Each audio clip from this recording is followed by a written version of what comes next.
There is something that a lot of people really struggle with before starting anything in life. It's either in business, either relationships, or just purpose of studying or schools. Why marketing? Why software engineering? Why videography or photography? There's something that's with your computer or with your phone. Back then, I would usually fix it very quickly. So that's when I've realized I had talent in like the technical field, right? So it was almost natural for me to come here and do software engineering. I know you're a Ronaldo fan, right? Never. Never. Ronaldo is definitely an amazing player. So I don't know why there's a debate. The only debate that I don't like is when they say he's better than Messi. Once you have the clear vision and mission, try to get community. Why do I say this? A lot of influencers, right? They will start on social media, they blow up, they have a following, and then they start selling merch. Being in technology, I don't see AI taking over to the point of completely wiping us out. Ladies and gentlemen, welcome back to the Fortunate Mindset Podcast. We're so excited in this episode here. We have an amazing guest who is our brother, our friend, a really welcoming person, a smart person that we know for a really long time. So I think we have a great conversation. So Taylor, tell us, what are we talking about in this video? So in this podcast, we talk about our being creative and bringing our creativity to the business aspect of what drives us. We also speak about artificial intelligence, where it's going, and just essentially what the business aspect entails. So it's really interesting, this talk. So dive in and just tune in and listen to this talk for sure. So this person is a really creative person, is a businessman, is a software engineer, is a photographer, videographer. And is a really savvy in marketing. So if you want to market your company, you want to have like your social media like improved, man, you've been doing it for years and he really made people really successful. And I'm telling you, so we are really actually almost gonna work with him in our marketing system and stuff. So he's a really great person. If you wanna have advices in this video, like Taylor said, we talk about AI, like how it's going, the robot, and he has really good inspiration, good stories that he've shared in this video. I would encourage you to watch, listen to, and tell us like what you think about this conversation. And not only that, we talk about the future of kids, like what we also gonna have in the future, because there is a good quote that Taylor really mentioned in this video. There is something that a lot of people really struggle with before starting anything in life. It's either in business, either relationships, or just purpose of studying or schools. And there is this quote that most people like to use, and they say that I'm not ready to do whatever I want to do. But I just want to start this episode to tell anybody that's listening or watching us today, you will never be ready. Just start. Taylor. What's going on, my man? Man, How's it going? it's being really fantastic to the point that I'm so excited. First of all, the person that we have today, this person, I've been waiting on him. I remember we talked about having for a really long time ago. And we want to talk about a really different topic. But today we'll be like, no, we're going to hold on to that. We're not going to talk about it. First of all, bro, how was your week? No, it's been good. I think it's been an achieving week. Really? Tiring, but I think it's been good. Yeah, I know it's been a lot going on. So, How's yours? man, mine, it was great. Yeah. So packed, Yeah. but it's It been, went by pretty quick, though. It's good. yeah, really good. So, Ange, Yep. I feel like I don't want to introduce you because you do a lot of things that I feel if I start introducing you by myself, it will really take me a lot of time doing it. I would like you to start to Introduce myself. yourself. Okay. So hi, I'm Ange Zigre. What do I do? So I am in engineering, software engineering. I'm also a photographer, a videographer, and I also do marketing for small and medium businesses. So will you do marketing for our podcast? If you guys, Really? Yeah. Like for free? I can give some advice for free. as friends. Wow, Now- that's business, man. Now the consulting. execution, Mhm. because it takes a lot of time, then yeah, I'm gonna have to charge. But I Okay. don't have to. I don't have to currently, but I can give you some good directives. That will help you. I guess I achieve your goals. That's something that That's you great. guys. The reason why I ask for free is today online you get everything. Every time that somebody advertise for their businesses or whatever, they want to get your email address or something. They say, "Hey, sign up for this. I'll give you this for free." So I want to know if Ange would do something for free. Like for actual friends, I will do things for free. So if I know you, I know Taylor. I know him for like more than 6 years now. I think we met in 2018 in Yeah. ATK. So that's 6 years. The Honor right? Society. Yeah, He's also my roommate in yeah. college. Oh, We were roommates in college from 2019 to 2021. Yeah. Right. So we have long histories. Obviously, if he needs me with if he needs some advice for like a project, I'm not gonna charge him per hour or something. No, obviously I would give him the advice. At this point, it's just like family. Honestly. Oh, that's great. Yeah. So Taylor, What's going on? would you do something for free? It depends what it is. It depends how much is at stake. Mm. So it really varies. There's a lot of things and result in depending on if it's gonna benefit my friend's family. Certainly, yeah. I can sacrifice a lot, but just not anything though. Like Nah. what? I mean, I can't sacrifice my spirituality for anybody else, because that's one thing that's individual with me and God. My time, depending on if it's my family, of course, they deserve my time. How can I say my area of expertise, if I should say, maybe what I've studied in or whatnot, definitely. But it just varies, Great. That wonderful. So let's go to the topic. I want to just start with this question, especially to Ange. You mentioned about being a software engineer, a photographer, videographer, and also run marketing for different small enterprises. So why marketing? Why software engineering? Why videography or photography?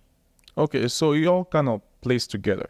There is a little story for the software part, right? I've always been really good with all the computers. So when I was a kid, I was, if there's something that's with your computer or with your phone back then, I would usually fix it very quickly. So that's when I've realized I had talent in like the technical field, right? So it was almost natural for me to come here and do software engineering. But it was computer science first, and then now I work in software, right? Now, with that being said, so when I was at Texas Tech, I transferred in 2019, and before even getting to Texas Tech, I was looking for a student job. I have applied to many different offices, and then there was one office that replied to me. So it was the graduate school, and they needed a social media manager, right? So they asked me if I had experience in photography or in videography. Now, with that being said, in 2017, for just the summer 2017, I had one of my friends called Aubin. He had like cameras, he had drones, and he wanted to shoot some videos. So he just one day called me. He was like, "Hey, dude, do you have time?" Right? Well, it was like the summer. There was nothing to do. I was brand new in the United States, so I was like, "Yeah, sure." And then he told me, "Okay, this is the camera, this is the drone. Let's like shoot this and shoot that." So we did that over the summer, right? 2017, and I didn't touch a camera since then, right? So in 2019, they asked me if I had experience. I was like, "Yes, I do." They asked me for proof. I gave the video. And they just liked it. They were like, "Yeah, this sounds like a great video." So they hired me, right? So what I decided to do there is like, actually, I was just supposed to retweet things, look for articles, and post them on our Facebook page, right? And then there was a time where there was an event called 3MT for graduate students, and then my boss asked me, "Hey, do you want to go shoot a video there?" I was like, "Yeah, bet," right? So they had like a GoPro and everything, so I went, and they also had cameras like this. So I went and I shot the video. Very interesting. I'll never forget this. Never forget.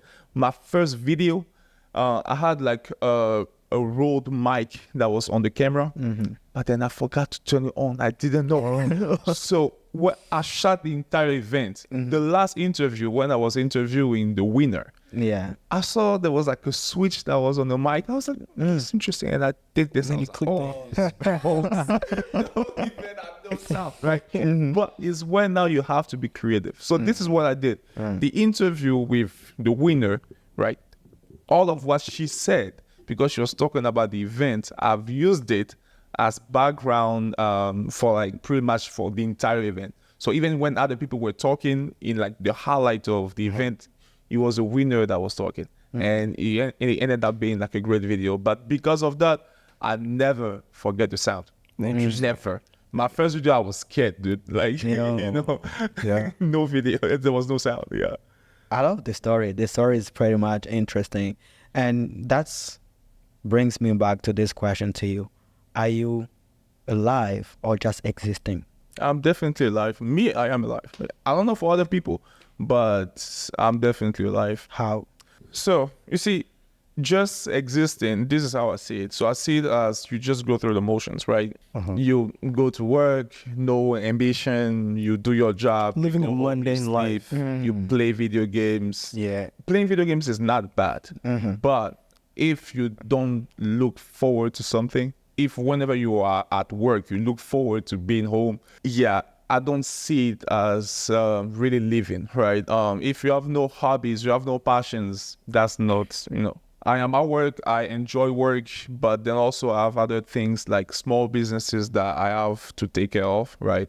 And I have passion, so I play pickleball. You guys should really start playing Pickleball's pickleball. fun. You guys should start playing pickleball. Yeah, I think I played pickleball with people from your church. There was one day they came, so I kind of knew they were from the area and they were Congolese, so I would guess you actually vote I would guess that. But like I have other hobbies, right? And yeah, so I have good, strong relationships with like lots of friends, and that just makes life better than just, being in your tiny corner doing nothing. Right. I think if you're just existing, like if you're going to work every single day, hoping for that one sliver of maybe a few days of freedom and the weekend, you're only just existing. You're not really enjoying yourself That's true. on a daily basis. So I did want to ask you a question on what sparks your creativity and on a daily basis. What is that? What would you say that is? What sparks creativity? So usually a lot of creative things, first, they come with intuition, right? So you don't always be like, okay, I want to be creative today. Like, it is not how it works. There are times where you have hints and like glitches maybe that strike into your brain that you see something that other people don't see, right? But even in being creative, there's something that I always want to explain. You have to nail the basics first. You have to understand. You need to understand what the basics are, and then your creativity comes above the basics, right? So let's say if I have to be in the areas of like sports, soccer, let's say, so like people say like Messi is very creative, right? But the basis of knowing how to control the ball, right? How to put your foot in a certain way to give the pass, how to shoot, the techniques, he nails them. He knows them like by heart. And then once the basics are good, now there's the creative aspect of it that's kind of, comes with intuition, right? So you can't really control that. But yeah, that's what I would say. I know you're a Ronaldo fan, right? Never. Never. I was provoked. Messi? Now he's Messi. more My Messi fan. own paper is Messi. Hey, come on, man. Wow. Ronaldo's he's a legend though. Ronaldo is definitely an amazing player. So I don't know why there's a debate. The only debate that I don't like is when they say he's better than Messi. This is when my heart boils. It's like boil. But he's an amazing player. He's at least top 5 in history. Like you put him there with all of the all-time greats and stuff. But no, Messi, just leave the doodle. I think they all have their key individuals. Yeah, sure, definitely. No, definitely. Definitely. I mean, you mentioned something about you have your work, you enjoy your work, and you also have some side businesses that you're running. I remember first time we met with Ange was going to check on some properties, right? Yep. In Dallas, something like that. I just want to know, can you share an experience that you've had that creativity helps you overcome certain business challenges? All right, so let's actually pick the Airbnb thing, right? let's talk about, like, because I said you have to nail the basics, right? Yeah. You have to understand what the basics are, and then the creativity comes on top of it. Definitely. Because you don't want to just be, okay, I'm going to be creative, and then you miss the basics. Everything is going to fall out, right? Now, so when you have to find a property on Airbnb, right, you have to know that people have to book it, right? So now what are the basics? Like, how much is even the rent if it's arbitrage, right? So how much is the rent, right? And let's say if you get booked for 3 weekends over 4, are you able to break even or make profit? Yeah. That's very important. You have to know also, you have how many bedrooms, right? And you have to know how much are people around you charging for similar houses, similar type of properties, right? Because let's say if it's a 4-bedroom, right, and then you want to charge $350 a night, but everybody who's around you with also a 4-bedroom is charging 200. It's gonna be very tough for you if you guys have the exact same thing. Now, if you have other things like a jacuzzi or swimming pool, that increases the value of your property. Sure. But you have to nail the basics first, because to really be honest, how likely is it for you to have a guest every single weekend? There might be a weekend when nobody comes, right? So it's why I said 3 weekends over 4. So if this is good, like if the rent is good, the area is good, like people visiting this area, or is it a place that nobody really goes to, right? So you have to account for all of this. Once this is good, that's when now your creativity comes in. Like, how would you even decorate the place? How would you take the pictures? Like, you can literally pick the same room, but the way you would do the design, it can give a certain look to that property, right? It can give a classy look. It can give a modern, can give a rustic look, depending on how you want to go with this, right? But that's where your creativity starts. But you have to nail the basics first. Yeah, I could definitely say I can definitely bounce off to that, because whenever you and I had a chance to be able to partner in a lot of some business deals in real estate, I definitely was able to see your creativity side pop out. One thing that came out is the fact that you really take to heart the importance of optimizing the business deal that you have. If you have and this applies to any type of business, not only real estate, the most important thing that you have, that you can do to your business to grow it, is to optimize it on a monthly basis so that it grows exponentially. So if you're adding more value to it, it's going to pay you back. And just like Ange mentioned, all of that all englobes in optimizing and setting a good base for a foundation, essentially, for your business. I mean, I love really the explanation. I love the insight that come from it. So they talk to somebody who's right now watching us who doesn't really understand what is optimizing means. Okay. We want to know, like, how can I optimize my business? How can I scale my business? How can I go further with my business? What can you tell that person right now? Okay, so first, scaling and optimizing are different, right? Sure. So the optimization is whatever resources you have to find the best way to use your resources, the most efficient way, right? So that's just a process of being like, we can cut off this and add it there, we can remove this and add that, right? Is with what you have. Like, so once this is good and you feel like you've reached the full potential of your resources, right? Now you can replicate that. So that's the scaling, right? So that's the scaling type of aspect. But is whatever resources you have at your specific point, is how do I make sure I can achieve the same goal with maybe less resources, or move one resource pretty much from this place to that place, to just look for efficiency, maximum efficiency. You mentioned, you went to make the difference between scaling and optimizing something or business or something that you're doing. So that also brings to mind a where you have to make a decision, right? So, and making decision, it takes somebody also to be creative. But when you talk about creativity, you mention about intuition. So how do you make the difference between your logical thinking and your intuitive creativity to make decision? Okay, so to me, it always comes down to the exact same thing. is, how do I put this? Well, numbers don't lie, They don't. right? So you have to make sure the numbers are right. The numbers make sense. Sure. Right. So like, let me take you guys through a little story that you guys don't know. Yeah. What if I tell you there is a stock? Okay.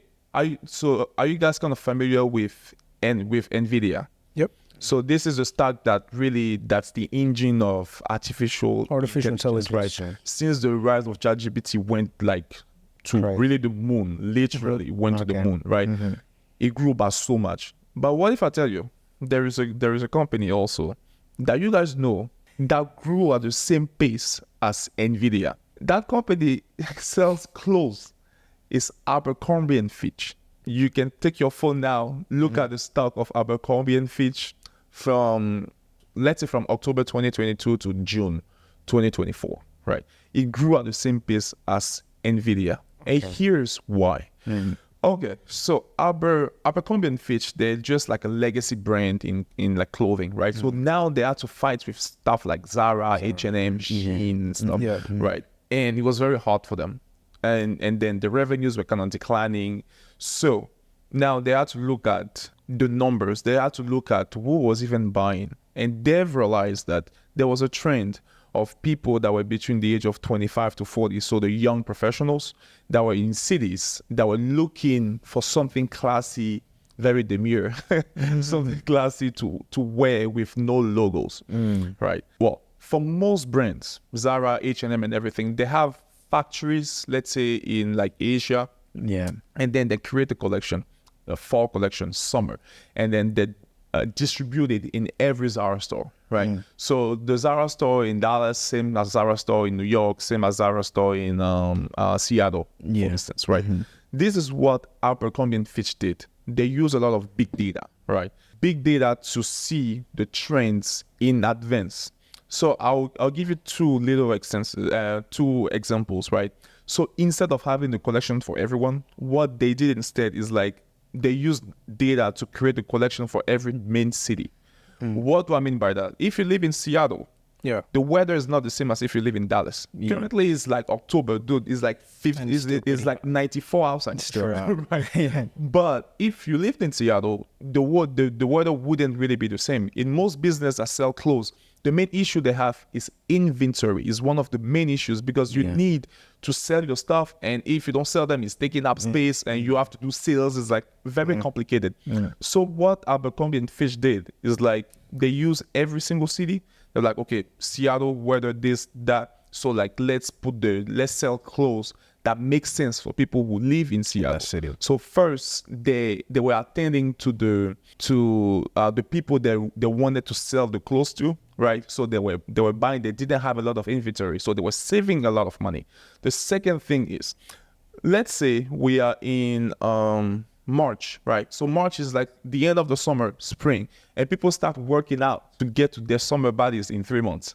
What does that mean? If your pants are like 34, most likely 3 months after 3 months of workouts, you will drop to 32 maybe, right? They use all of this data to know their customers, and they knew that let's produce like clothes that of smaller sizes, like smaller sizes that will eventually fit the people whenever it's time for them to wear the whatever outfit that they want to wear, right? So they were in advance. Everything they did was data backed. So they became a tech company that sells clothes, right? And this takes a lot of creativity. It also takes a lot of logical thinking and using data, because data is purely logical, right? But getting the insights from the data and finding the right solution to apply to your demographics. That's where your creativity comes in. Is why some CEOs make it big, some CEOs don't, and then they get fired, right? So that's an example of using data, which is very logical, but then having your intuition. Exactly. Well, what you mentioned there is spot on. I think it's perfect. It helps me understand the fact that in any business that you try to do, the most important thing or the most important homework you can do is to study your market or your client. So if you study them well, you study their habits, you study what they like, when they like certain things, that's going to help you it's going to put you at an advantage to be able to sell whatever you're trying to sell in any type of business. Sure. Absolutely. So studying your market and your client is key. Because think of your client or whatever thing you're trying to sell as pretty much a problem. You can only solve the problems you understand. Sure. You can only change, like have deep, meaningful change in the things you actually master and can spot the blind spots, can spot the differences, right? Okay. Yeah. But if you do not have knowledge, deep knowledge or whatever thing you're trying to solve, you will come back with solutions that just don't make sense. Yeah. Oh, that's wonderful. I mean, so talking about branding and creativity and all of this stuff. So what if somebody want to start like a brand for like clothing, right?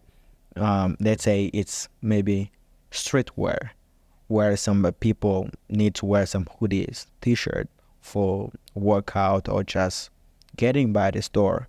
Yeah.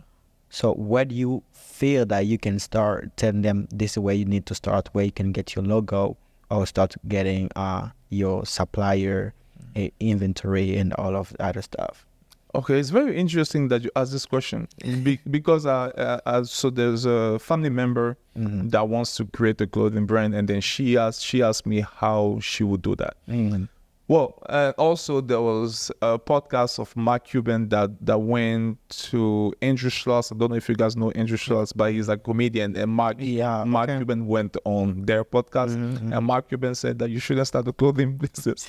But there is a reason why he said that, right? Because clothing is very hard to get into for various reasons, right? The barrier of entry is very low, which means anybody can create a t-shirt and put like a logo on it, right? Now, what makes the difference between your t-shirt and my t-shirt and his t-shirt? So imagine, oh, okay, I am just like Angel of Light t-shirts, right? And I put a logo there. Jonathan t-shirt. And we have Taylor t-shirt, right? So what is gonna make the customer buy your t-shirt and not mine?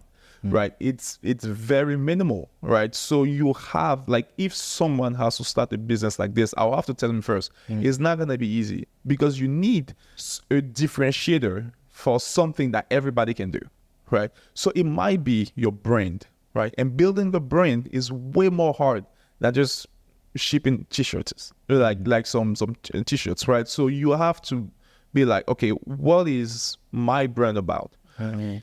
You need to build this before you are able to sell at a certain scale, right? It might be style, but style, honestly, everybody can really do it because we all have the same suppliers from China. We go to the exact same place all the time. So we go to the exact same place all the time. So this is what I can tell the person. Try to have a mission, right? What speaks to you? Like, what is that brand even about, right? Once you have the clear vision and mission, try to get a community. Why do I say this? A lot of influencers, right? They will start on social media, they blow up, they have a following, and then they start selling merch, right? Sure. But if you have 20 followers, you are not gonna sell anything, bro. Honestly, because they will see your t-shirt as any other t-shirt, right? So you need a vision, a mission. You need a following, like especially in clothing. People need to identify with your cause, right? Especially if you have a cause, right? You have a specific cause, and then people are gonna use the merch as support for the cause, not just, hey, I think this t-shirt is stylish. Everybody can do that. So like it is why it is hard. But if somebody has like 1 million followers on TikTok and he's really into whatever field, like in gaming, and he has like a brand and stuff, I'll be like, okay, bro, like, okay, so you already done the biggest part of the job. Now you can go ahead and slap that logo on t-shirts and advertise it on your platform, right? And then it is eventually gonna like make some numbers and stuff. So you basically advise somebody to start a community first. Yeah, for clothing, yeah, or unless you want to go the other route, because this is fast fashion, right? Yeah. Unless you want to go into a route of like high fashion, haute couture, like so the people like the Louis Vuitton and stuff, like, but they made a name already, right? So like people know what Louis Vuitton is, they know what Balenciaga is, they know what Gucci is, right? So if you want to be in that field, it's very hard to get into, but once you get in, like in at the Paris fashion show, right? And people like your stuff, and Beyonce wears it, that's it.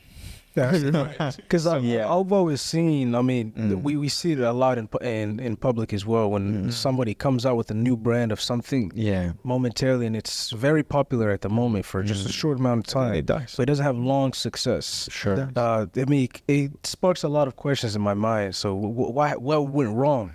Yeah, because everybody can do it. Yeah, it's The something barrier that's of entry is extremely low.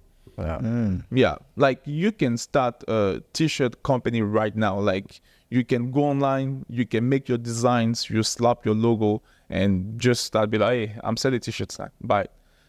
You know, so and also you have to account for the margins and stuff. So the cost of shipping, cost of production, how you ship to even your customers, how you get the shipments, if you have some inventory.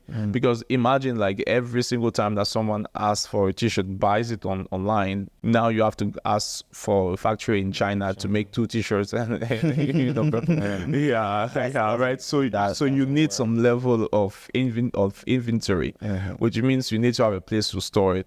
You have to pay for storage. You know, it is a lot of things. It's a lot of moving parts that you have to account for. But even the actual sales, they would, like, you have to fight against. Like if you sell a white t-shirt, how many white t-shirts have you seen? Like Tim has one. Yeah, That's a lot. yeah, like a bunch of people sell those. So like, so what makes yours different? You know, so you have to spend a lot of money in marketing. There's already money.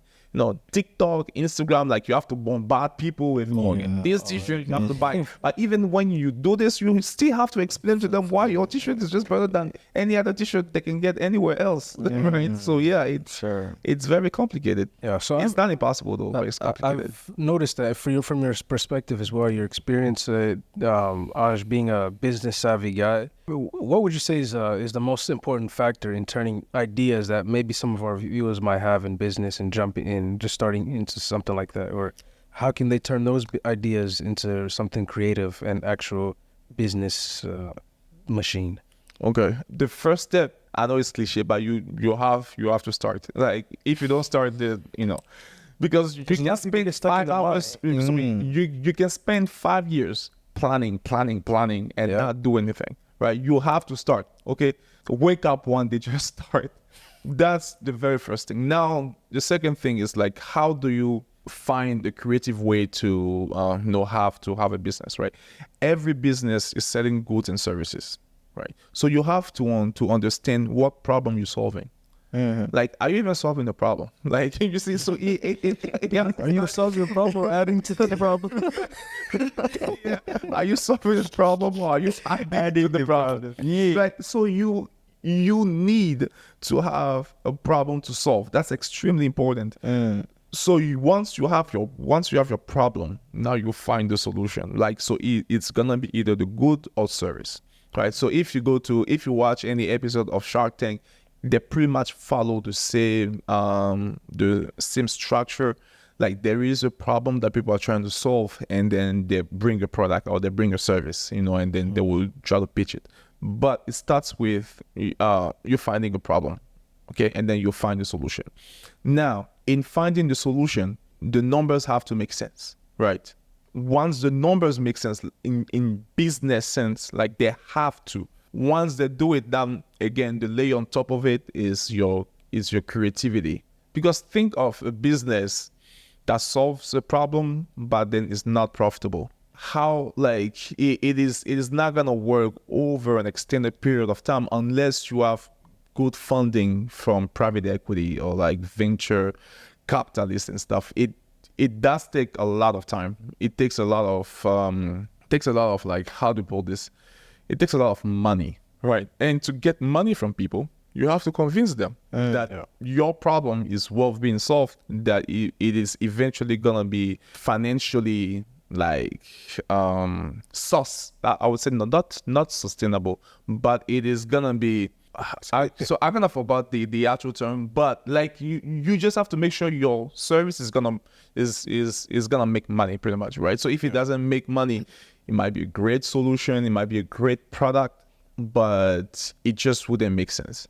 Yeah. Like A lot of people have tough time. They might have ideas, but just have tough time connecting their ideas to, I guess, maybe the audience or the market that they need so that they can bridge the gap, connecting the problem, like you're mentioning, to the solution. So what could a lot of people do to be able to resolve that, bridge the gap?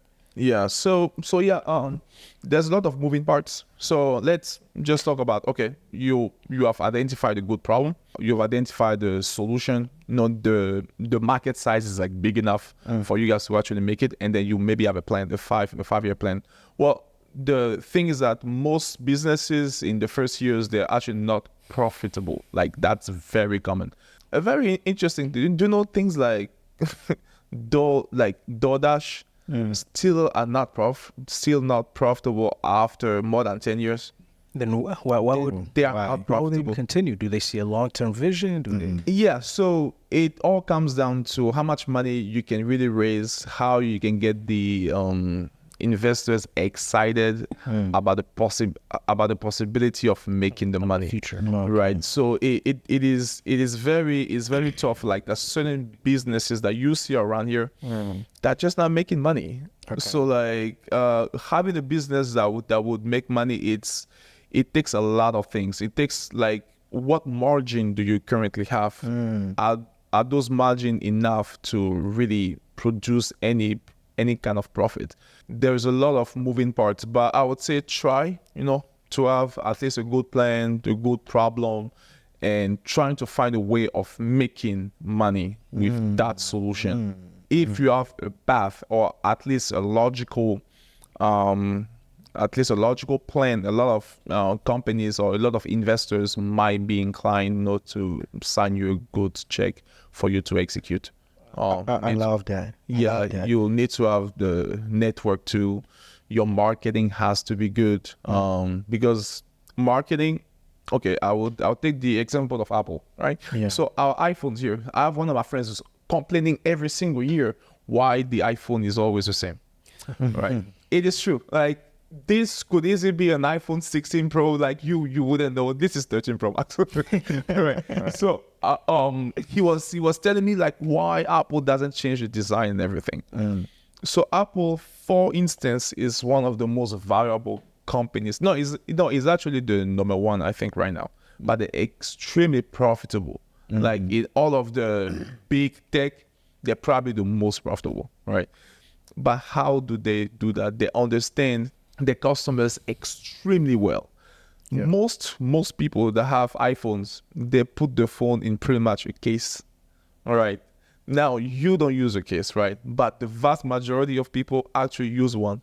So why spending so much time on design if the phone ends up in a case anyway? They are thinking, Man, we'll talk about it. Like, what do people even want? They want a good battery that will last the whole day, maybe a day and a half if possible. They want nice pictures.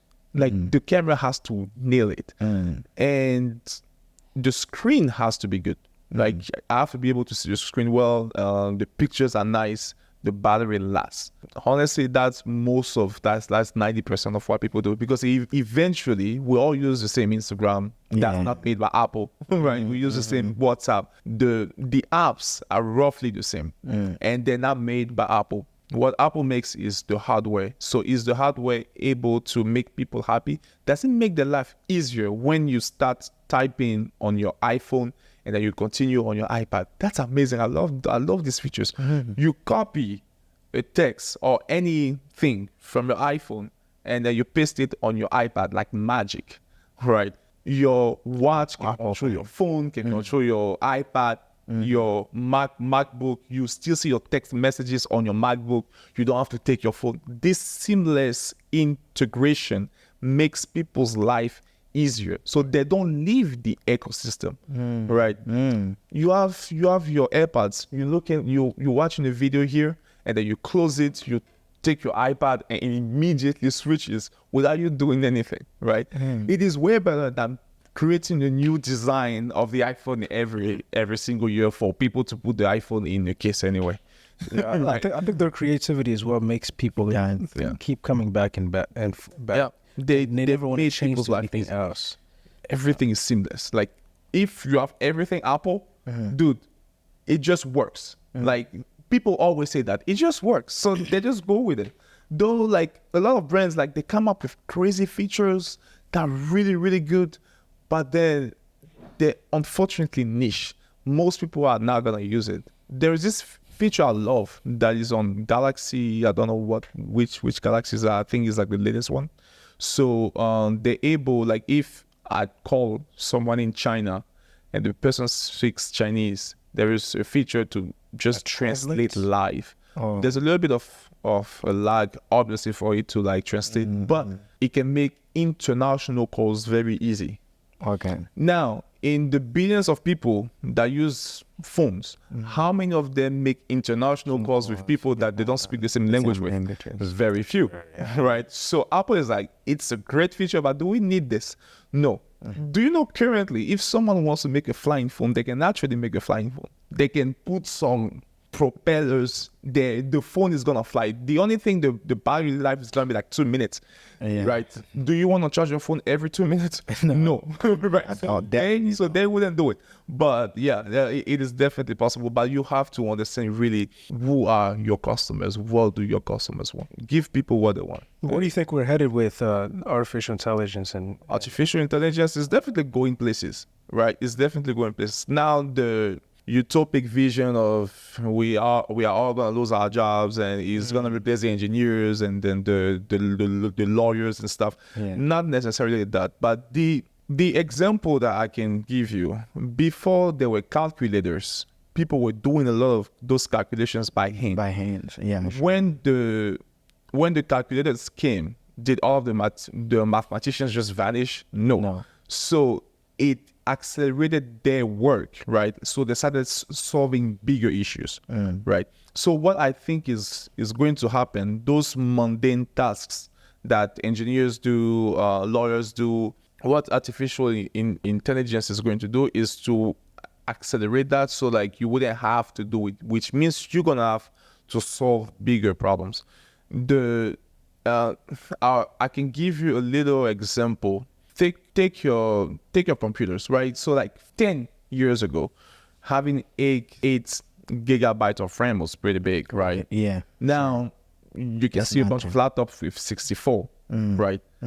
But because they use 64 gigs of RAM, the stuff they can do is actually way better. So even if you look at video games from 10 years ago, 15 years ago, you see the level of graphics, right? So we don't say, well, since that we have so many megabytes of like RAM, then we don't have to do this. No, you will do the same thing but better.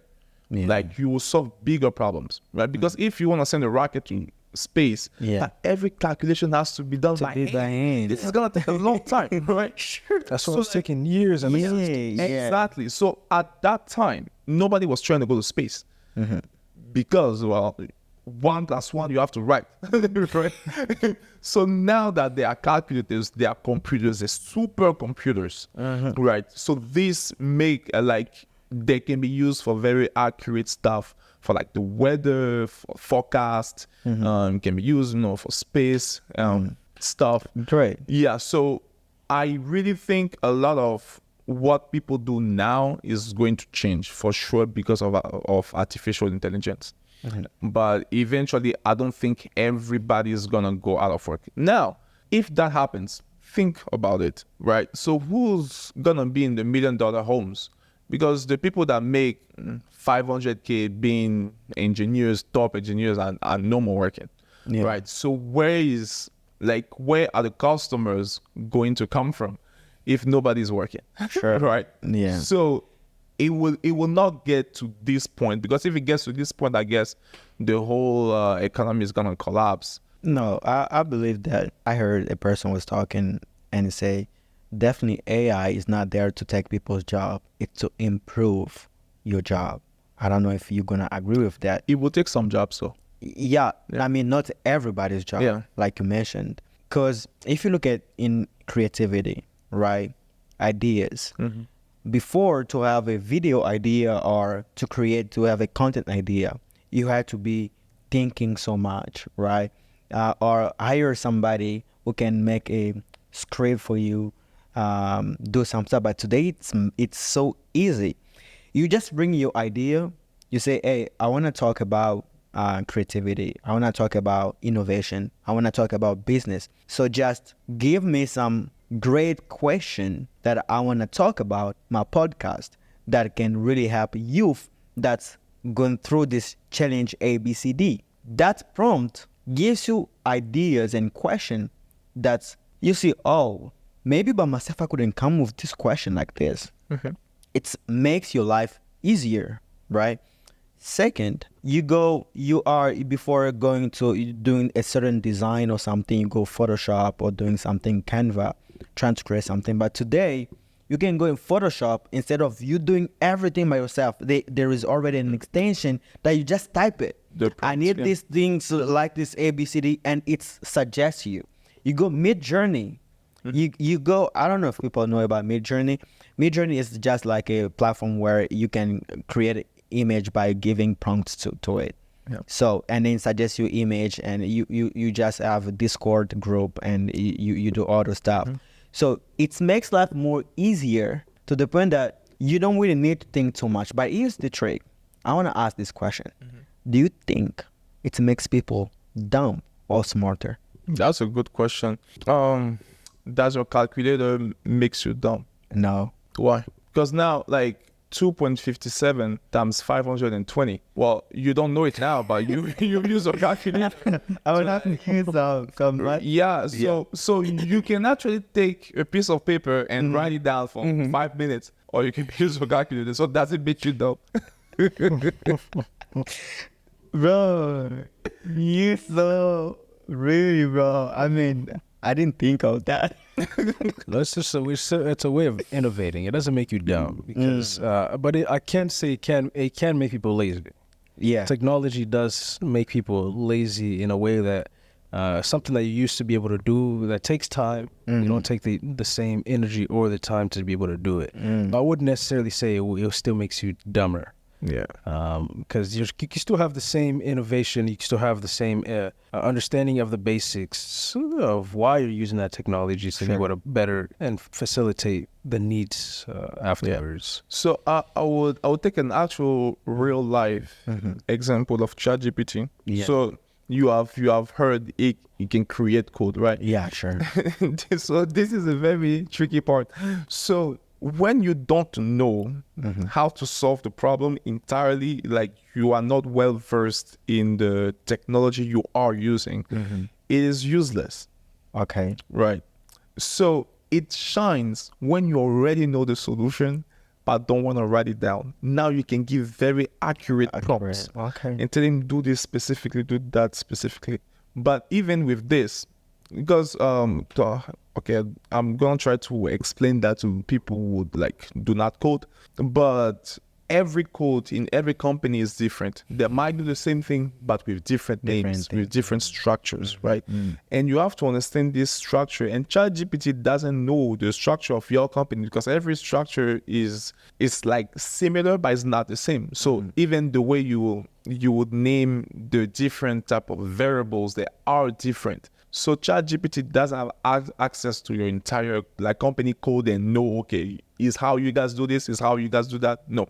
So when you ask ChatGPT for things, like it will give you a ballpark of the solution, but you still need to have the knowledge of whatever thing you're doing to be able to have let's say apply it to your specific company's code or whatever project you're currently working on. So it is not a one size fit all. It might give you a ballpark, but you still need the info. You still need the knowledge. The same way your calculator can do a lot of calculations, but if you don't know like how to solve a physics problem, you will have a calculator. Are you gonna find a solution? Most likely not. Yeah. So that's kind of how it goes. But ChatGPT is still getting matured. With time, it's going to get extremely mature to the point where it is going to get to that level of solving many complex problems. Yeah, it will eventually get there. There was someone that asked me again the same thing, like, is it gonna replace all of the engineers? I tried to explain to him, because look, if you really want the AI to solve the problems in your code, it needs to have access to your code. But imagine you are Chase Bank, right? And then you guys have codes, right? Because they have engineers there. Can you imagine if, as Chase Bank, you have to give your entire code base, everything you do, to another company to look into it and give you the solution? Yeah. There is a lot of risk in terms of safety, in terms of trust. Like, do your customers trust? Okay, so let's say if you're a Chase customer, you might trust Chase, but what if you don't trust the company that Chase wants to give their entire code base to? And does Chase even believe that that company isn't going to take some of the business secrets and know how Chase does things? Yeah. Right. So because of that problem, the part where the artificial intelligence is so good that it will solve the problems of the engineers, that's where it's going to be a problem. Like, are you going to believe that another business has your best interest at heart, right? And not steal your information, right? I'm talking about Chase, but it can be applied to medical stuff, right? So does Johnson & Johnson wants to fire all of the engineers to get an AI that would fix the problems? But the AI is created by other people. So do you trust them? So if you want engineers that you trust, why don't you just keep the ones you have? Sure. Right. So that's kind of the thing. But yeah, it might reduce the number of engineers if maybe they only need a certain number of engineers to do certain tasks. But usually, once you unleash new power, you tend to do more stuff. Exactly. So you don't stay stagnant. And because you don't stay stagnant, even when they increase the tools and power, you actually still do things. Think of construction, right? Before all of those machineries, the size of cities were smaller because to make a building, it takes a long time. Really? Right. But now that they have more machines and things like that, right? So are there people going to be like, well, now we have machines, so we're not going to have any construction worker? No. Now you have bigger cities, you have bigger homes, you have bigger roads, right? So you still need them. Everything's just going to expand, right? So that's kind of what I think that it is most likely going to go towards. Certainly, being an engineer myself and being in technology, I don't see AI taking over to the point of completely wiping us out. Yeah, that would be devastating. Sure. So imagine having AI building plane, almost impossible auto stuff, writing. That's gonna take a lot of. Yeah, I don't think so. Because recently I've seen, I don't know, robot something. Is it what Tesla does? Like what Tesla does, a robot already having a conversation with human and talking and all the stuff. And I remember this movie I watched when I was a kid of Will Smith, of robot city, and Will Smith, right? Oh, robot, and start getting, you can own your own robot at home and send them to the market. And I was like, is there where we going? I imagine watched that. Yeah, is there where we going right now? That Taylor say, I'm just gonna own my own robot at home. So whenever I feel like when I go to the store, I say, Jasper, go to the store to get something for me. But we're standing there. But there's delivery, right? You don't have to go to the store. Yeah, no. You can buy it online. So why buying a robot that's gonna do the groceries that you are already not doing? But people, do you think we're gonna get there? I mean, what I can maybe say, not in our lifetime. Well, what I can say, in some more places in the world, there's already drones deliver medicine. Drones deliver food as well. Drone technology is being used a lot to innovate in the way of delivery and such things like this. So to answer your question, it is getting pushed in that way. Same thing with cars as well. It's being more autonomous. Yeah. So we are headed there, but we're not. I don't think it's going to get to a point where it's completely isolated and everything is just doing it's on that field alone. It's gonna be a mix of still us humans being able to contribute our way of doing things, and of course technology as well. Yeah. So Now you have to put things in pretty much a timeline. I don't necessarily think it is gonna be like maybe when we're gonna be very old, if ever it gets to like that point where everybody has a robot that is at home, that would do the dishes, that would turn the lights off whenever you way too tired. But even now there is voice, so you can use Alexa to turn off the lights. So now this looks a lot like movies, but I don't necessarily think we would get to see it. Now maybe our kids might have to fight those like issues, but that's kind of where I am right now. How would you say you navigate feedback and criticism in any way through your business journey? If because in our community there's maybe people that discourage various different ways to be able to just sway away from the business ideas you may have. So how do you navigate them? So most of the ideas that you actually start, you have very, very, very few people that will actually see that specific vision, right? So you shouldn't really let that be a source of discouragement, because there'll always be some naysayers, and things are only impossible until they are done, right? Now, with that being said, it's okay to listen to people when they have a specific point. Now, you guys can create a clothing company and it's gonna blow up, right? But again, what is the likelihood? Like, whenever I have explained to you how the business works, once you understand, now you have to think, okay, how am I gonna make my company better, right? It is not like, oh yeah, it's just a naysayer, doesn't want me to start, whatever. No. It is like, listen to people and take the advice for what it's worth. There's some advice that completely trash. Some people are just gonna discourage you. If like I tell you I wanna be a CEO, for instance, right? You might be like, yeah, but how many people have you seen doing this? Blah blah blah, right? That's one type of advice. I'm just gonna dismiss that. The other type of advice that are gonna be like, well, okay, it is gonna be tough, but this is what you can do. Have you considered this? Have you considered that? And I think usually this is how I just go through things, because I understand that I'm obviously not perfect, right? And I have blind spots. We all have blind spots. So you have to know your strength and weaknesses and be like, okay, this is where I'm stronger. This is where I need help, right? So trying to look for people who have the expertise in whatever field that you actually want to like get in. But definitely, you have some naysayers. You have some people that will doubt you. Like even people who have already achieved stuff, they still have naysayers, right? So, I mean, take the two very good soccer players, Messi and Ronaldo. They have a bunch of naysayers, right? Though they have accomplished way more than most people I've ever done in like really the game of soccer, but there are people that were like, Ronaldo sucks. No, come on, man. But like the naysayers are really just part of the game. The advice of people have to be taken based on whatever experience they also have, and you would aggregate everything and take what you can take, dismiss what you would judge that doesn't really align with like your values and goals and stuff like that, and then you just go with it. But interesting that I mentioned the CEOs, because I have another quick story for you guys. Go ahead. Okay, do you guys know that there's almost a network of CEOs and how CEOs are being made?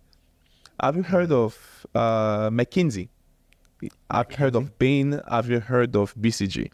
I think I've heard of them. So Bain, right? I think there's Bain in Dallas. So those three companies are management consulting. Yeah. They're into management consulting. So they are the top in like the entire world, really. So what does a management consultant really do, right? They go into businesses that need them, because you obviously have to hire them because they're very expensive. Okay. They get into your business. You have that problem. You give them the problem. They have the limited amount of time to understand your business fully and give you a solution, right? Usually they have an MBA or they have like an engineering type of background, right?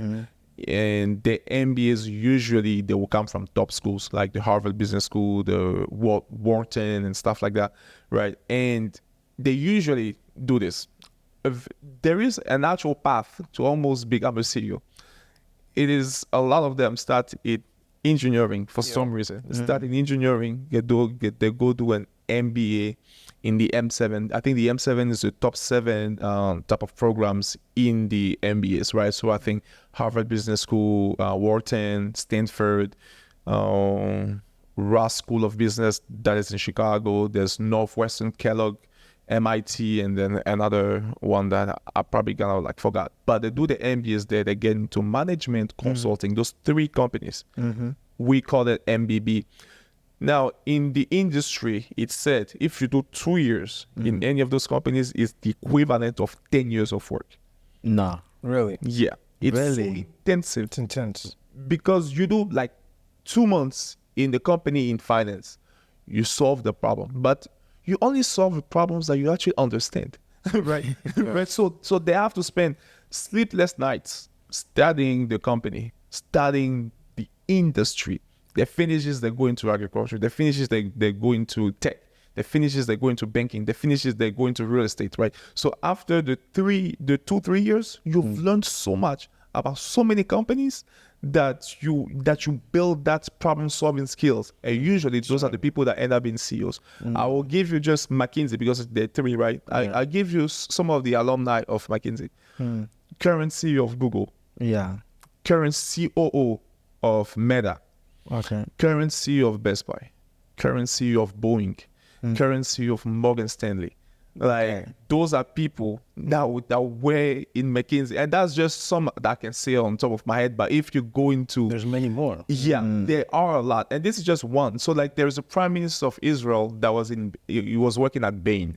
Okay. Yeah, worked at Bain as a management consultant. The president of Greece also went there, right? I think the president of Greece, I think he was McKinsey, I think, but it's. Most CEOs come from those top 7 schools, Okay. right? And a lot of them do a little bit of that, or they do investment banking if like they want to end up at Goldman Sachs or something like that. Yeah. But there's like a pipeline. Most professional CEOs, not the founders, right? But the CEOs, they usually come from all of the same schools. Sorry. They do the same MBA. They get into the same industries. From everything that you said here, you really are an inspired person, right? And so brilliant and intelligent. Thank you. So tell me, or tell people that are listening or watching us right now, how do you practice to be inspired and motivated in everything that you do? Okay, so first, you really need to have a mission and also a vision, right? Because where there's no vision, the people perish, right? So if you don't want to perish, you need to have a vision. Sure. But the vision usually is what drives you when things are tough. I didn't say if, I said when, because it is going to happen, right? But if you don't have a vision, like at least a clear goal in mind, whenever those issues start, you are most likely gonna slack off or give up, right? But the road to success, right, that I haven't reached yet, it's difficult. There is nobody that just make quick money. It doesn't happen this way. A lot of careers are built over an extended amount of time, and a lot of careers actually change. Some people start in communication, they end up in investment banking. Right. Yeah. So right. I actually have a friend, like she started in English. She's currently a management consultant at BCG. One of the B's, the MBB, right? Yeah. So like you have to understand that it is gonna be about the journey, right? First, have a good vision because it will help in the times of trouble. And know that it is about the journey. So going through sleepless nights, sometimes you cry. I don't cry, but the people will cry. So there was people that talk about, interesting, this guy. I cry inside. You cry inside. Okay. So it's like in those moments, your vision is gonna console you. The goal you have in mind, it will help you push. right? And you have to put in your mind, that's very important. You have to set the right type of expectations. Like, you have to know it's going to be tough. Because if you just think, it's going to be great, whenever the hard times come, you might be confused, right? And this is applicable to relationships, actually, too. Right? Yeah, because marriage is tough, right? Yeah, Since sure. marriage is tough, if you say for better, for worse, I always tell people, they always say for better, for worse, but nobody's picturing the worst. They always picture the picture the best. They picture you still having your job, right? And then there's a guy that's still picturing the girl being the exact same way she is, and it is not realistic. Let's face it, right? So, but yeah, so for long-term stuff, you have to understand your career it might take turns. You might have to pivot. You might have to put sleepless night to get a certification. You might have to cancel some like weekend stuff so that you save money to start a business. Like there are a lot of things that you have to put in your mind that this is going to happen. Sure. And the inspiration that you can actually get is from people who have been where you are, but also where you want to be, right? So when you see the stories of the most like successful people, and then you see that they've been through hardships, right? Whenever you go through your hardship, you don't feel alone. You don't feel like, I'm the only one who's going through this. When you understand that, let's say Abraham Lincoln has failed everything he has done for like 27 years, right? I don't know from what age, like he went through hell. He ended up being president. Yeah. Right? Literally, you can pick almost every single successful person.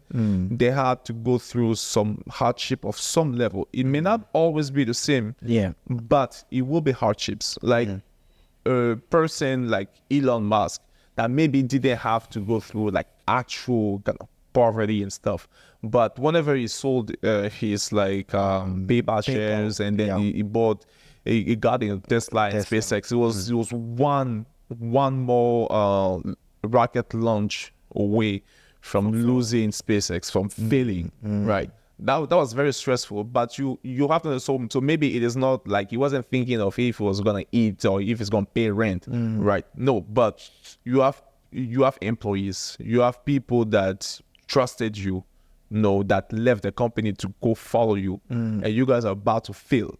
It's not easy to handle this, like the sleepless nights. Sure.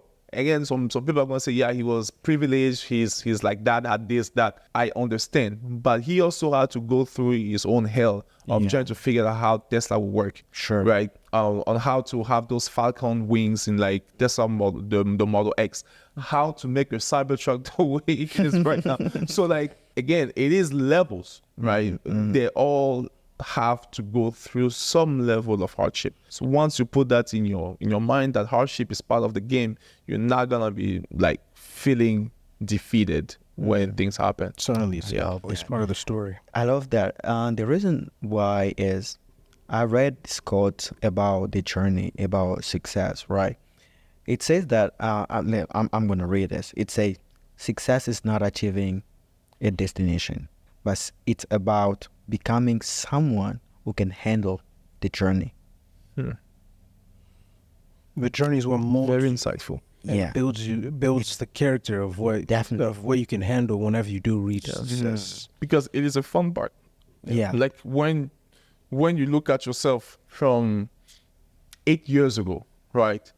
8 years ago, you were like, say in high school, you just started college. Probably just starting off college. Just started off college, right? So TCC, go through all those classes, the deadline, you were on Blackboard, bro. I hate Blackboard. But you were on Blackboard, you had to do those assignments, and then later on you got that internship at NASA, right? And then L3 Harris, and then Lockheed. But then like transferring to Texas Tech, doing PTK stuff, writing the college project. What was the name of the other thing that PTK? The Honor Society project, and the other one, what? The Honor Society? Yeah, Honor Society, right? So joining the honor the society, right? So doing all of those meetings, and you maybe have to stay late, do all of this kind of stuff, travel to Houston. Oh, I mean, this was fun, but like travel to other places, go and like compete, transfer there, takes a stake, then looking for internships, then It was a journey. it is a journey, And it's still part of the journey. Still exactly, going, you know. right? So you're looking back, you're like, wow, 8 years and I did this, I did this, I did that, right? It makes you happy. So this is what makes it fun. Because if right now I just give all of you guys $10 billion, you have nothing else to do. So we're just gonna talk on like the podcast about our like yachts and jets. I mean, a couple of things, right? That would stop the journey right there if someone just hands you $10 billion. Yeah. So now you have to find a way to like, occupy your days and stuff. But having the stress of solving the problem, eventually solving it, being at this company, going like this happened at the beginning of like the year, like someone got laid off. Now you have to look for like a new job. Like life is throwing some lemons. Now you're making lemonade. You turning it into a Sprite. Now it's a company, But it is about the journey. So when people are, I know it sounds cliche, because people have heard that on every podcast. But the truth of the matter is, if they give you everything you want right now, you are going to get bored. Quickly You're too. going to get bored. Because now there is nothing to look forward to, right? So I feel a little bit, for like people that are just born with money and then they're never gonna be broke. Like they would miss some part of life. So once you do reach success, are you putting that onto your kids? Just giving them what they need at those times? Or? Yeah. So this is the funny thing, because it is a dilemma. I've heard a lot of thoughts on this, like some theories. Like there are some rich people that just be like, I will not give my kid this, he needs to get his own, blah blah blah blah blah. But I am thinking, okay, I have done all of this journey, right? And I have produced a human being. Why that human being that I took the responsibility to produce is not gonna have what I have suffered for? Because eventually, if my kid doesn't get my money, who gets it? No, it's not like they're not get it. They're gonna get it, but it doesn't have to be that easy. You just give them all of it. I like what Shaq O'Neal says. He mentions that that you like need to have whatever. Because like honestly, okay, if Shaq dies and none of the kids gets any of the inheritance, because Mr. Wonderful from Shark Tank, I think he said something like that, like they wouldn't get the inheritance. But I'm like, but who gets it? Do you want to give it back to maybe the government to squander it? No, maybe right? No. The thing is, Shaq says it's not our money. It's not my kids. It's money. It's his money. Which is true. No, it's definitely more money. Still, of course, it's family. Yeah. It's your kids. Yeah, you want the best for them. Yeah, but I am also struggling with this because the money has to go to someone, right? So if my kids don't get the money, okay, please allow me. You put them in a position of weakness where this was given to us. We didn't earn it. No. The question also is that what if the kid doesn't show that they can be smart enough to handle the money? Okay, like if they're actually shown that they're not smart enough to handle the money, then I guess someone else is gonna have to handle it, right? But okay, so whenever I'll have the kids, this is hopefully my plan. The same way the calculators have increased the productivity of people, so maybe they wouldn't have to struggle with like finding money for tuition and stuff like that. No, fine, but I will try to make them in this position where they will have to solve bigger problems. Imagine your kid, just instead of playing video games, you tell him he has to figure out a way to make your company more efficient. Give him a small problem, like a small problem in HR, a small problem in like marketing. And tell him, dude, solve it, right? And then you pay them. Let's say you tell them, well, so for this problem, if you solve it, I will give you $100, right? And whenever you give them the $100, you take $30 and you tell them, well, it's that's taxes. is taxes. So like they will at least understand the concept of tax, right? And they will build the problem solving thing. So I don't want me to go from 0 to 10 and then for also my kid to go from 0 to 10. It's like 2 steps, 10 steps forward, 10 steps back, kind of backwards, right? I want to do 0 to 10. My kids does 10 to 20, and then so on and so forth, right? So it is not gonna be, oh, we're just gonna go on like vacation every time and stuff like that. No, I want them to solve the problems that I am not gonna be able to solve because I'm gonna be old and tired or dead, right? So they will have to build these problem-solving skills. So once I see that they've really been able to like find right solutions that work, like assuming I have a company, that's just hypothetically speaking, I wouldn't start them at VP, right? Because again, you don't understand the problems. You don't solve the problems you don't understand. So yeah, I will have to make them start from like the very bottom, not to humble them necessarily, but for them to know how the bottom works all the way up. Because if you start a business from scratch, you understand the business from the bottom, because there was nothing. You have to start there to go all the way up. Sure. So my kid has to start from down, not to humble them, not to be like, yeah, they have to deserve it. No. It's for them to have a strong understanding of how the ground works all the way to like the top. But I don't believe in working my whole life for like the government to just take my money and use it in other stupid things. So I'm going to add one more thing. The thing is, that's a perfect point that you brought up. Except if we look at it in the perspective of creating for the future. There's a quote that I mentioned a few podcasts ago in the book. I think it's Good Times. Oh yeah, I remember that. The strong man created. Okay, go ahead. Let me read it here, because let me just reiterate it so that everybody understands it. Hard times create strong men.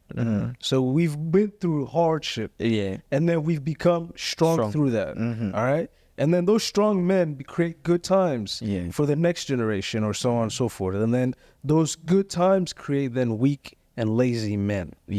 That's what we want to avoid. That's those true. weak men create hard times all over again.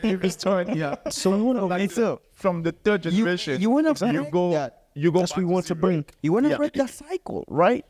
So, like Taylor said, would you just give them that good time so that they can become lazy and create hard time again? Or you can also let them work and understand how money works and how is it hard to get money. Yeah, so it would be a different hardship, not the hardship like that. I like that quote, by the way. Yeah. So good book. Yeah, it is about hard times, right? I'll create the hard times in a different way, because scaling your business is hard. Yeah.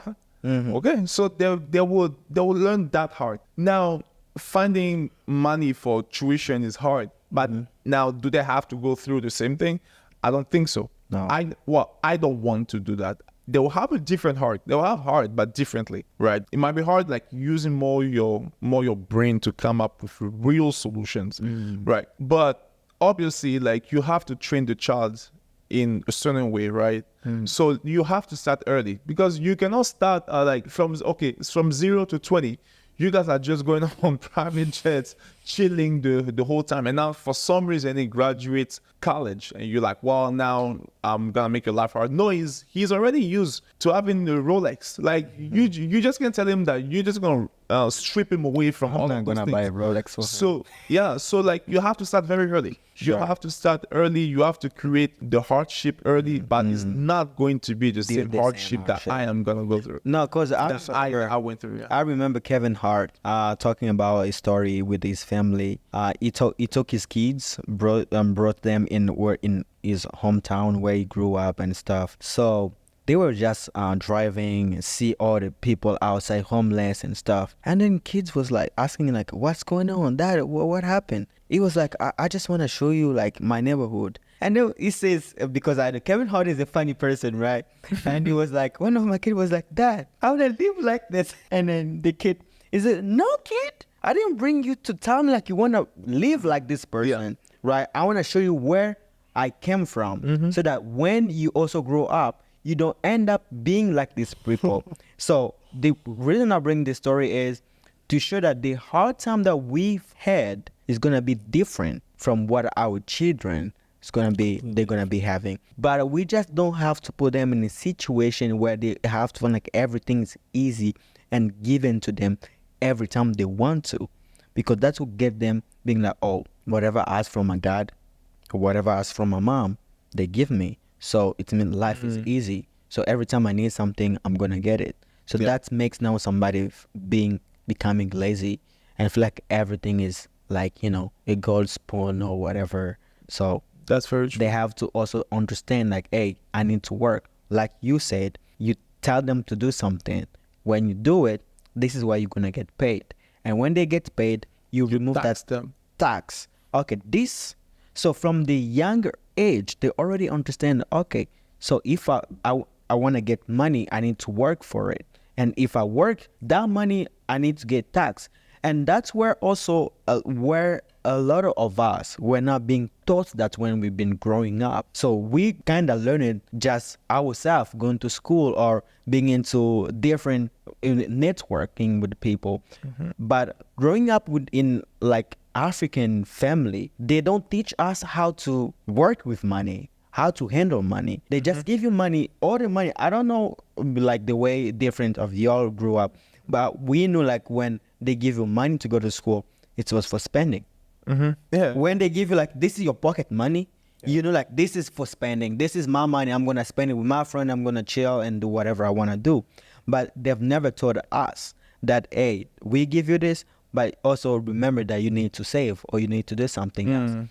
But something happened when the parents see like there is maybe Taylor and Jonathan. They see like Jonathan always spends all the money they give him. But Taylor, when they give him $100, he remove like $30, he put aside. He used 70. So, and then the parent will be always worshiping Taylor. They'll be like, Taylor, a good son. He knows how to keep money. He knows how to save. But they start blaming now Jonathan. I was definitely Taylor. Okay. Yeah, like not naturally. Yeah. So very funny that you mentioned that. Naturally, always when like they give me money, I divide it into two. Okay. Always since I was like 5 years old, you give me like, let's say $100. Yeah. Dividing into. and I give the 50 to like my dad to keep it. Okay. So yeah, they were always worship that kind of kid. They always worship that kid. Yeah, like, They will be like, yeah. this kid. No, my point to that story is, why not teach Jonathan? Tell him, hey, instead of blaming Jonathan, saying like, Taylor is better. Taylor always keep money, always save money. Why can't you be like Taylor? Why not take Jonathan and be, hey, look at Taylor. This is what he does. That is good. So, can you do the same thing to teach the kid that ability or that skill of knowing like, I don't need to spend all the money I have. And today, most people struggle. Most people go broke, not because they don't make money. It's because they spend a lot of money and they spend even more than what they have. So that's kind of thing that we now have to, okay, I know I'm getting my kid. I'm working so hard right now, doing all my best. I'm going to get money. Okay.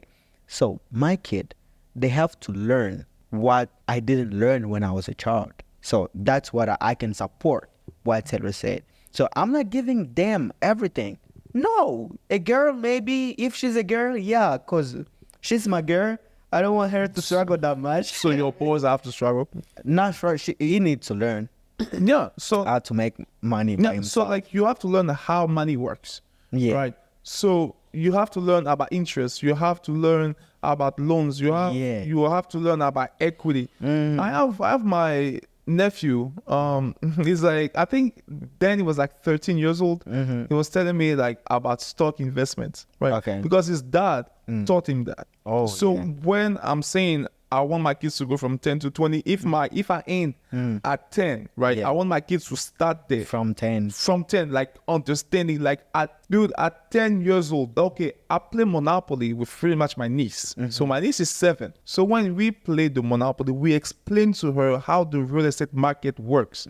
So now she's playing the Monopoly with like fun, but she's learning without even knowing she's learning. Yeah. That kid, by the time she's like 20, like she has a strong understanding of how real estate works. But because she started at 7, Yeah. right? So if you look at the parents of Bill Gates, they were already like very high achieving people. They were not at the billionaire level though, but they were high achieving people. So this is hopefully like, so if I go from thousands to millions, I want my kids to go from millions to billions. Yeah, that's great. That's kind of how it is. So like Elon Musk, his parents too, they had something. You know, Zuckerberg, their parents also had something. So they were not like rich necessarily. Yeah. But like, okay, they were not billionaires, but they were at least middle class or at least upper middle class, right? So if you're upper middle class, you would want your kid to start there and go up, right? But yeah, so they have to understand how money works, and they have to understand that, oh no, life isn't just, hey dad, give me, and automatically I give you, right? So I might give you because you bring me good grades, right? So like it was what my dad was like pretty much doing. You want something, bring me good grades. Right? So at least I know you're learning, and then you have, right? Yeah. So if your kid is like just ridiculously good at school, he already has a good grades, it would be like, okay, fine, you have the good grades, so you are not gonna be judged on that. But like, let's say clean your room, squeaky clean, like make your bed. And it would eventually increase to other things like, bring me a business plan that makes sense. We don't necessarily gonna execute, but if you bring me a good business idea like that makes sense, maybe I'll give you money and then for you to execute and see how like you do this. Because I've watched Shark Tank. I've seen some 12-year-old on Shark Tank, right? So I want my 12-year-old to be on Shark Tank. Right. So be good. So it is where I'm talking about. It is why I'm talking about the not starting from zero. Yeah. Right. Because if that kid at 12 you are already on Shark Tank, whenever it is time to apply to school, right? Yeah. When Harvard sees on your resume, you know, that you have already been on Shark Tank, you are way more likely to get it. Yeah. Right. And when you get into Harvard or all of those big schools, you surround yourself with people who think big. Yeah. There's nobody that thinks small in like Harvard. No, like everybody's thinking big. And big brains that think big, eventually they'll connect and do big things. Sure. Right. Exactly. So I don't want my kid not to ditch on our community college because we went there, but I want my kids to like start. I like, if the undergrad can be in the good school, let's just let the kid do that, right? But it starts from the very early stage. There are people in this country that have never thought of going to any other place apart from Ivy League schools. Like it hasn't even crossed their mind. They can picture themselves in non-Ivy League schools. So whenever they are in middle school, automatically the process starts in how they join clubs, in how they take leadership, like their parents are pushing them, encouraging them to take leadership positions, because it's what's gonna make or break their admissions in Ivy League schools. And in Ivy League schools, the parents are telling them, okay, do this, do that, network here and there. We gonna try to find, okay, no, you find yourself an internship, right? Find the internship. When we go to the country club to play tennis, you see that older man there with like the gray hair, he's a VP at Goldman Sachs. I want you to go say hi to him. I want you to introduce yourself and network. You are in high school, try to get an internship. If you don't get an internship now, fine. Wait for college. Try to get an internship. Like, this is how you direct them, right? Yeah. So that because you've already been in NASA, right? So you would tell your kid, okay, if you don't get in NASA, this is what you do. You've helped me in getting my first internship, right? So like, think of it as if I was a kid and you're like, yeah, I've heard of this organization that can help you do this, right? So it is, again, not starting from zero. They'll have the hardships, right? But it's not gonna be the same thing, right? But definitely. like, slightly direct them into doing this and doing this and doing that, so that by the time they graduate high school, they have a mindset of doing bigger and better things, right? Not just, I just want to get a job and watch Netflix at night, right? So like, there are bigger things that we might not be able to make, but with the journey we have already made, then we can make our kids start there and go further. Now, obviously, if you become a very successful family, like things can happen, and maybe you have a grand or great grandkids who's very was like not cautious with money. If that culture doesn't continue, Too spoiled. and he's gonna spoil it. So like if you listen, if you know like families like the Rockefeller, they used to be extremely rich, so now you don't really see them, but for multiple reasons. Because I have watched a documentary, it's not necessarily that they might be doing great things and then they get divorced and half of it goes to another family. Oh yeah. Right. Yeah. So there is that. There is your like the name Rockefeller gets vanish just because your daughter marries into another family. So like the name goes. Sure. Yeah. So like there are certain things that can happen. So once you increase the amount of time, right? Think of how probability work, right? So once you increase the time, you increase your chances of falling into something that would break the cycle, or like that would turn the rich family into a poor family. Once you increase the time, right? Or once you increase the time to a poor family can turn into a rich family based on whoever comes there and rises and changes the whole dynamic of pretty much the family tree. So yeah, you have to account for this, because the weak men and strong men, things happen. So imagine you have a kid, you taught them everything right, and then he's at 40, very rich. He gets divorced, half of his stuff are just gone. He has to pay the alimony, he has to pay the child support. Bring you back on. And he has to pay the alimony, he has to pay the child support, and then he gets into a depression, then starts drinking because a good dog cheated on him with like his driver or something. Something crazy. Yeah, but this No, we need to bring you back. those are actually real stories. Okay. No, We're not gonna get into that. Yeah, today. yeah. Please. The real thing the real thing I have noticed is it is not the driver really. A lot of times it's the people that meet at work. Because you interact a lot with your coworkers. Yeah. That's just how it is. The people at work, or for stay-at-home moms, is unfortunately it is the personal trainer. So like maybe they get into pregnancy, so they get some weight, so they want to shake it off, they want to remove the weight, so they go to a Personal gym, trainer. they go get a personal trainer. Those personal trainers are evil, bro. Personal trainers are evil. This guy. We need to stop. I mean, I'm stopping this right. We'll come back to it. I guess We come back to this because actually that was almost the communication. I mean, the conversation we should had with this type. But bro, I'm telling you, we taking you next time. We're gonna talk about this, and for now, we would appreciate. But before we finish, Ange, in short word, what next for me? Yeah. For me, what's next is doing an MBA. So I am in the process of applying like now. Targeting some of the bigger schools that you could like think of. So let's see if I'm able to get in. But yeah, so it's gonna be that, and just doing more of what I'm doing right now. So doing like I do like the things I do with small businesses, because it actually just started by photography. So I take just a picture for like their birthday, and then we keep talking, and then they tell me they have a business, and I'm like, hey, yeah, how is your social media? Like, I am like, how do you have a following? Are you able to convert some of the followers into actual customers? And they say no, like they haven't been posting enough. And I'm like, okay, so I can help this. We can make reels like this. We can attract the people here and there, blah blah blah. So like, those are really things that I actually enjoy doing. So it is going good so far. There's enough room for growth because it's still at a smaller level. But yeah, I would love to do that until fall 2025 and go to my full-time. That's good. I encourage you. That's really great, man. Journey. That's really great. I wish you all the best. Thank you, bro. On that, and I really believe that everything goes well for you. Thank you. So, and I really believe and really hope that we get you here to talk about. But I am willing to get canceled.